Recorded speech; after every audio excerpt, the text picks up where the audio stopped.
This is an election security crisis. The Chinese have your voting information. Our systems are unsecure from attack by hackers, sovereign interests like the Chinese, whoever. And we have an entire political and media class that refuse to do anything about it because Trump.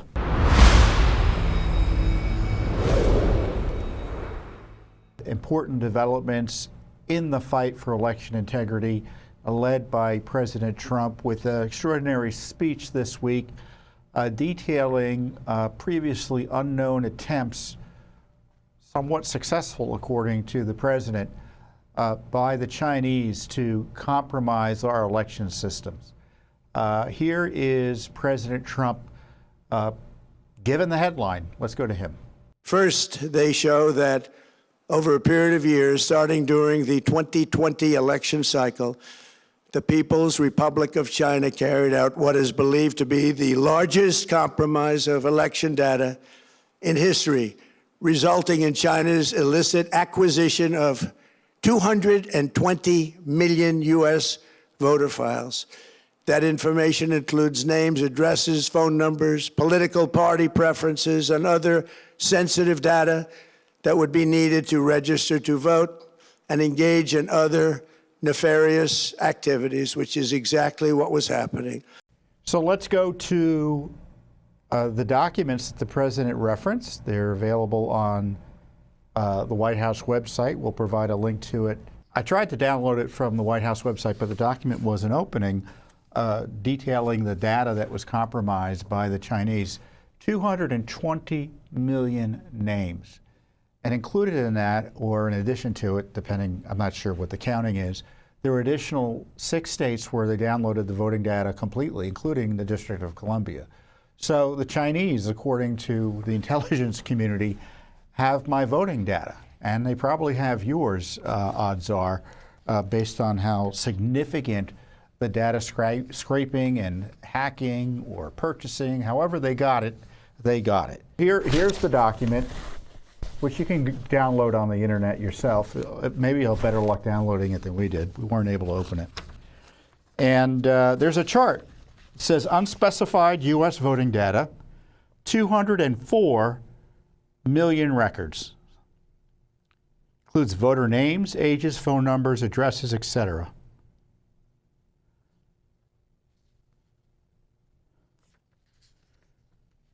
One U.S. state, the database was downloaded. Date of information 2017, 1.7 million names. A named U.S. state, 2 databases were downloaded, 7.8 million names. I think that was was that North Carolina? I think that was North Carolina, if I recall. Named U.S. state number 3, 5.5 million names were downloaded. And then there were several states and the District of Columbia whose material was also downloaded seemingly separately. So 220 million names. They knew what had happened in July, or excuse me, in 2020, as President Trump highlighted. And they hid it from not only President Trump, but from Congress and, of course, you, dear American. This is another example of the deep state specifically hiding information from President Trump in a treasonous and seditious way. And it was a threefer in 2020. They lied about COVID origins because they didn't want to help Trump with his campaign against China related to COVID. Again, it was an election year. They lied that China had stolen your voter information, likely, because they didn't want to help Trump in an election year. And the CIA specifically helped the anti-Trumpers attack the Hunter Biden laptop story dishonestly. Again, because they wanted to help Biden and hurt Trump in an election year. So we have 3 instances where the intelligence community, the deep state, and specifically the CIA, and at least 2 of them, if not 3 of them, were playing games in order to hurt Trump and elect Joe Biden in an election year. And my question is, given that conduct, just in that period of time, there's lots of other things they did wrong too, but I don't have time for that. My question to you is, why is it we still have a CIA? It's that corrupted. Same question for the FBI. They had a heavy hand in this too. And here are the documents showing that from the White House material that was released last night. And here's some back and forth. You may have seen it online already, but it's, maybe you're not like a lunatic like I am, reading all this stuff immediately. So I pulled some of it out for you. Here's one official writing complaining. I think I mentioned to you before that there is some pending blank that makes it clear China has been caught conducting election influence. At least that's how it was described to us. But if you scroll up, note that NSA deliberately massaged our one pending PDB to avoid any direct links to the election. There you go. National Security Agency is deliberately massaging our one pending PDB, which is the Presidential Daily Brief, the document orally and used to brief, and it's obviously a document that's used to brief the President of the United States and senior leadership of our civilian government. And they hid the information about China's efforts and the possible consequences of them securing 220 million names, voter information from various sources. And this is part of what looks like to be a comprehensive Chinese effort to compile data on all of you in the United States. And the problem with them compiling voter data is that it gives them the ability to mess with our elections. And we wouldn't even know it. You wouldn't even know it. I mean, you hear these stories about people going to vote. Well, someone says I already voted. Well, now we know potentially how that happened. You may not even know what happened, my point is. You could be voting in 2 states, given the data that China has on you. And the media doesn't know what to do with this. And I knew it was big news based on the left was like getting very nervous about what was going to come out of President Trump's speech. They accused him of lying, all sorts of kind of crazy, irrelevant, non-responsive complaints about what he was going to say, even though they didn't know what he was going to say. And so he went online, or went and gave this speech. Big media censored him. CBS censored him. ABC, NBC refused to cover the speech. CNN, I think, turned away from it. They didn't cover the speech as well. I think only Fox and C-SPAN covered it fully. And he gave information out. And what was the media's response? All sorts of fake fact checks and, again, non sequitur complaints about what he said. China stole 220 million voter files, and the response from the media was, well, you didn't say they changed votes with it. What's going on in this world? It's like Alice in Wonderland. It's like a little kid saying, you catch a little kid stealing something, and they say, well, I didn't use it. I didn't use the money I stole from you. Are you kidding me? But that's the level of idiocy and dishonesty and disingenuousness we face from the left media and the Democratic Party, who, for whatever reason, and I don't say this to be partisan, but it's the reality, are crazed about pretending that our elections are conducted honestly when 80 to 90% of Americans think they're defective in key ways. Voter ID, citizenship verification, the Save America Act. So we've got this election crisis that has been hidden from us for years by the same government who told us the elections are secure. They're presumptively not secure as a result of what China did.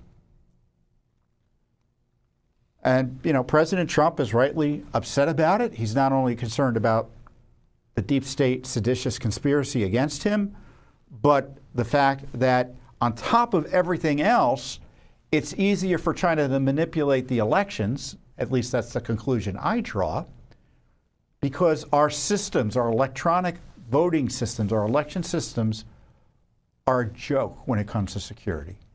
And here's President Trump demanding justice and exposing our election security fails. Today, I'm asking the Office of the Director of National Intelligence, the Department of Justice, the FBI, and the CIA to investigate how and why such crucial information was hidden, to fire those involved in the cover-up, and to file criminal charges, if appropriate, against these people. Yet concealing China's meddling was only the beginning.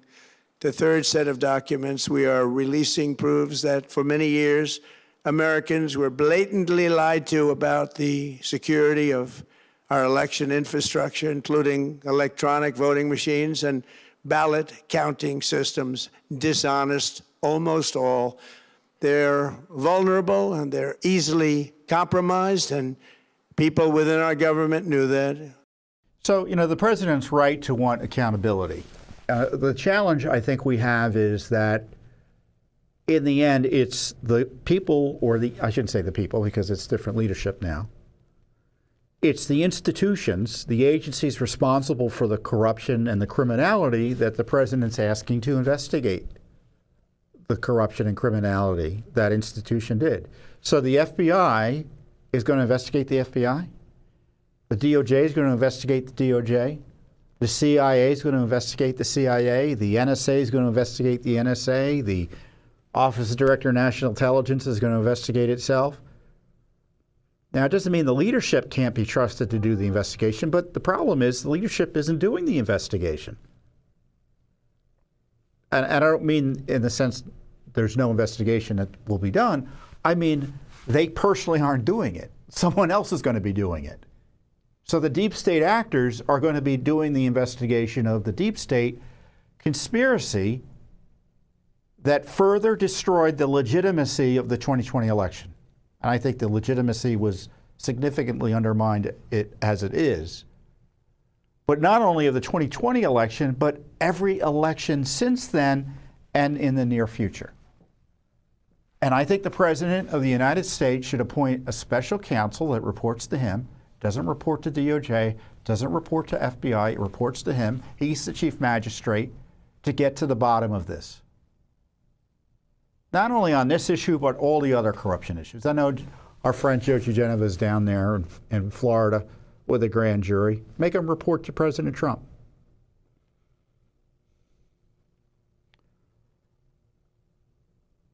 And this isn't a smear on Todd Blanche or Kash Patel or whoever.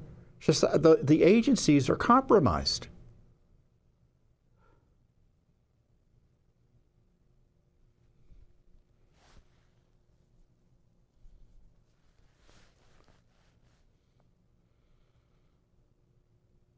And the response to his concerns about the election security were fake fact checks. I thought the media was getting away from that since they're so embarrassing, but evidently not. And I kind of battled directly with CBS News about it on Twitter, or X, because they immediately posted this fact check. Margaret Brennan, an activist reporter at CBS, said, CBS fact check on voting machines. Look at this garbage. Trump claim on voting machines. They're vulnerable and they're easily compromised, and people within our government knew that. Okay, and then she says, this claim likely refers to a document declassified by the government that mentions voting machines in Venezuela. No. The document that is referenced here is a CISA document, this Cybersecurity Infrastructure Security Agency or something like that. I don't even think there should be a CISA because it was used to censor us. But they investigated the voting systems. So let me take a step back here. So that's like a fake fact check. Prior to 2020, and and Judicial Watch has been doing election integrity work for decades. It was widely accepted by the left, the right, Democrats, Republicans, that we don't trust electronic voting machines. The internet's not secure. It's inherently an unsecure process, and we don't like them. We don't trust them. Now, so what happened? States, with the help of the federal government, just bought all these machines that essentially were not secure enough by any reasonable measure. And CISA, in this report that was just released yesterday, exposed specifically just how awful things were. And this is how I responded to that fake fact check. I said, fact check, CBS News fact check is false in all material respects. DHS report released shows CISA team took control of election system networks in hours or days, demonstrating that, quote, many remain soft targets incapable of stopping even moderately skilled adversaries.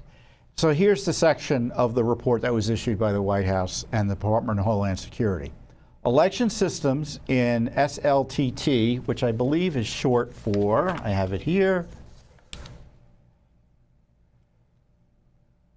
state, local, tribal, and territorial networks. So basically are America's election systems. Election software is deployed into state, local, territorial, and tribal systems. They're managed networks that frequently lack the defensive maturity assumed in vendor threat models. Across numerous penetration tests and red team engagements, CISA observed recurring structural weaknesses in those networks. So what's going on is the election systems have their own networks. So pick a state out of the blue. Missouri. They have the Missouri election system. They have the Missouri election network, and they put their programs on the network. And the networks are essentially open to bad guys. Flat or minimally segmented networks, allowing lateral movement from standard enterprise zones, email servers, line of business applications into election-related environments. So people are on the network doing their email, and if you have access to your email, you can have access to the email, to the election system that's also on the network. And those of you who are computer security professionals, I appreciate your input on what CISA is saying here. And I don't know much about computer security other than as a layman, but I understand enough to know this is obviously weak system security. Weak identity and access management, including poor enforcement of multi-factor authentication, shared credentials, and inadequate service account hygiene. So what does that mean? Multi-factor authentication is the bane of many of us. You go in to sign into something and they send you, okay, we're sending you a code to your phone or to your email, input it before you sign in. Evidently, that isn't a basic security requirement on some election systems. Shared credentials, sharing passwords, sharing access information. So one person has access and they're telling someone else, you can come in under my account, or that's effectively what's happening. An inadequate service account hygiene, I interpret that to mean that old accounts, old access is not being cleaned, so someone leaves, they may still have access to said election systems. Again, this is the most secure election system in the country, in the world. And they don't do Security 101 when it comes to the networks running our election systems. Lack of endpoint hardening, including outdated OS versions, insufficient event logging, and unmonitored administrative interfaces. So I see that as, I don't know exactly what all that means. I know enough to think it means their kind of watchdogging of what's going on in the system is weak, on the systems is weak.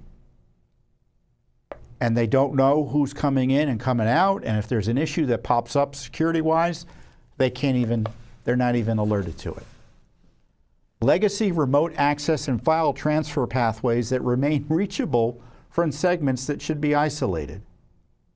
Well, that sounds dangerous. Again, it's basically leaving back doors into your systems. Insufficient monitoring of network traffic, preventing detection of adversary activity. So someone could be coming in and stealing stuff and they wouldn't know, even though if they had network activity tracked in a professional way, they would be able to see it. In multiple cases, CISA assessors gain full network control within hours or days, demonstrating that many partners remain soft targets incapable of stopping even moderately skilled adversaries. So according to DHS, Department of Homeland Security, the agency responsible for monitoring our election systems, because they're part of our national security infrastructure, many election systems are wide open to penetration by our adversaries, incapable of stopping even moderately skilled adversaries. Most states have moved away from paperless electronic voting machines because those systems don't provide a physical record or give voters a way to ensure their selections were recorded accurately. The replacement paper voting systems also contain vulnerable components.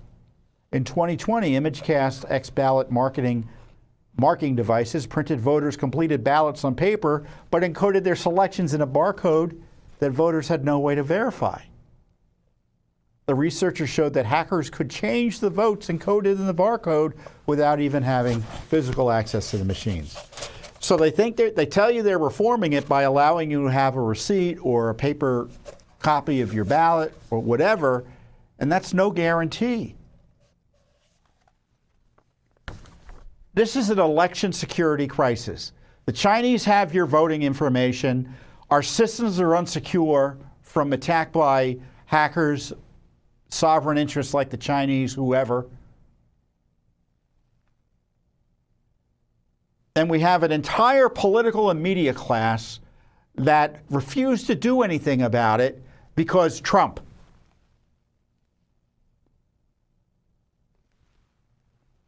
Patriotism goes out the window. Democracy goes out the window.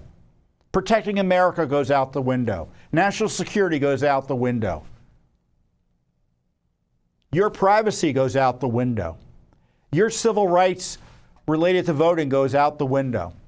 All because these people hate Trump, they hate conservatives, and dare I say it, they kind of like this.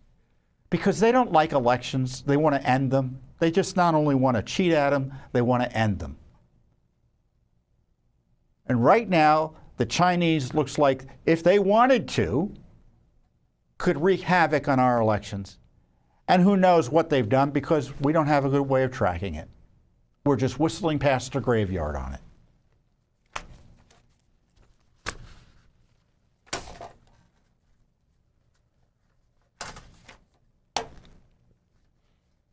You know, and there are lots of other things that came out, and I could go on and on about it, but I encourage you to look at the full material and watch the president's speech in toto. They talk about the fact that there was this Michigan scam that was going on in terms of fraudulent voter registrations, bribery associated with the voter registrations, and the FBI and the Biden gang dropped it. There's information about 20,000, the Chinese moving in fraudulent voters' driver's licenses, so their agents could vote in the election for Biden. It's not clear whether it happened, but they didn't want to pursue it. So what's interesting about this is that many of the issues that President Trump talked about last night, we kind of had an idea about, other than the 220 million voters whose identity or voter information and private information was stolen by the Chinese. Like the 20,000 licenses issue, that has been reported on. The vulnerability of election systems, that's been reported on. They can change your vote on these election systems.